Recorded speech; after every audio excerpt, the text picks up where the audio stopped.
यति मिठो खाना आफै बनाउने भइसके पछाडि किन जानु पर्यो Thakali. Hello everyone, welcome to my video.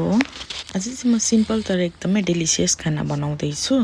फर्स्टमा चाहिँ मैले तिते करेला र आलु फ्राई गरेँ, जुन चाहिँ बाहिर क्रिस्पी र भित्र एकदम सफ्ट हुने गरेँ। अनि अर्को साइडमा चाहिँ मैले मिक्स दाल बसालेँ। तिते करेला र दाल चाहिँ एकैचोटि पाक्यो। त्यस पछाडि मैले चाहिँ टमाटरको फत्के अचार बनाउन लाग्दैछु। अचार भन्ने बित्तिकै त टक्क हुनु पर्यो नि त हैन, नामै अचार। त्यही भएर टक्क हुनको लागि चाहिँ मैले लसुन हालेँ, प्याज हालेँ अनि सुकेको खुर्सानी पड्काएँ। मसँग चाहिँ फ्रेस टमेटो नभएकोले गर्दाखेरि चाहिँ क्यानको टमेटो युज गरेँ। अनि आफूले स्वादअनुसार नुन बेसार सबै कुरा हालेर चाहिँ एकछिन त्यसलाई फत्किन दिएँ।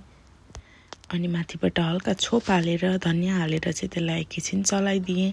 अनि मेरो अचार चाहिँ एकदमै टक्क रेडी भयो क्या। यतिको भइसके पछाडि त रेडी भयो सर्भ गर्नको लागि। अनि बिस्तारै बिस्तारै चाहिँ प्लेटिङ गर्न थालेँ। प्रेजेन्टेसन रेस्टुरेन्ट थकालीको जति नभए पनि टेस्ट भने चाहिँ कमी थिएन क्या। एकदमै मिठो थियो, Jussi crispy.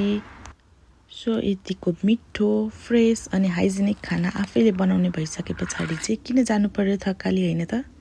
Thanks for watching my video. Bye by.